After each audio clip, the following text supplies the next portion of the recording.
Hi hello guys, Anees ഫ്ലോയിന് മറ്റൊരു എപ്പിസോഡിലൊക്കെ എല്ലാവർക്കും സ്വാഗതം കേട്ടോ. അപ്പോൾ നമ്മൾ ഇന്ന് ഒരു കയറി താമസത്തിന് പോകണം കേട്ടോ. ഇവിടേക്ക് എന്ന് വെച്ചാൽ കയറി താമസം, പെരകൂടൽ അങ്ങനെയൊക്കെ ആട്ടോ പറയാറ്. നിങ്ങളുടെ നാട്ടിൽ എന്താ പറയുന്നത് വെച്ചാൽ താഴെ കമന്റ് ചെയ്യണം കേട്ടോ. അപ്പോൾ എൻ്റെ ഒരു മൂത്ത ജ്യേഷ്ഠനുപരി ഞങ്ങൾ സ്നേഹിക്കുന്ന ഒരു വ്യക്തിയുടെ വീട് പാലി അച്ഛന് എന്നെ എൻ്റെ കുടുംബത്തെ വിളിച്ചിട്ടുണ്ട് കേട്ടോ. അപ്പോൾ നമ്മൾ ഇന്ന് ആ വീടും ആ സ്ഥലവും ഒക്കെ ഒന്ന് കാണാൻ വേണ്ടി പോവാണേ. അപ്പോൾ പുതിയ വീടിന്റെ വിശേഷങ്ങൾ എന്തൊക്കെയാണെന്ന് ഞാൻ നിങ്ങളൊന്ന് കാണിച്ചു തരാം. അപ്പോൾ നമുക്ക് വീട്ടിൽ ഇതാണ് കേട്ടോ നമ്മുടെ മനോജ് പുതിയ വീട്. ഫ്രണ്ട് കാണാൻ തന്നെ നല്ല ഭംഗിയുണ്ടായിരുന്നു. നമ്മൾ അകത്തേക്ക് കയറി ചെന്നപ്പോഴത്തേക്ക് പ്രാർത്ഥനയും മറ്റു ചടങ്ങുകളും അകത്ത് നടന്നുകൊണ്ടിരിക്കുകയായിരുന്നേ.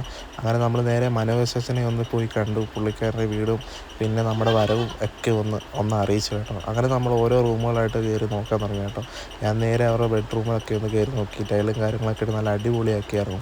പിന്നെ അടുത്ത റൂമിലും കയറി നോക്കി. അവിടെയും ചെന്നു. അതും ഇതുപോലെ തന്നെ ഭംഗിയായിട്ടിട്ടുണ്ടായിരുന്നു. അങ്ങനെ നേരെ ചെയ്യുന്നത് അവരുടെ ബാത്റൂമിലേക്ക് കേട്ടോ. ബാത്റൂമും കയറി കണ്ട് നല്ല ഭംഗിയുണ്ടായിരുന്നു. പിന്നെ അവരുടെ ബാൽക്കണിയിലൊക്കെ നിന്നിട്ട് എല്ലാവരും ഒന്ന് നോക്കിയിട്ട് നേരെ ഹൃദയമായ അടുക്കളയിലേക്ക് പോയി കേട്ടോ. എല്ലാവരും നമ്മുടെ മനോജ് പുതിയ വീട് കണ്ടല്ലോ. എല്ലാവരുടെയും പ്രാർത്ഥന വേണം കേട്ടോ. അപ്പോൾ നമുക്ക് മറ്റൊരു വീഡിയോ കാണുന്നവരെ എല്ലാവർക്കും ബൈ.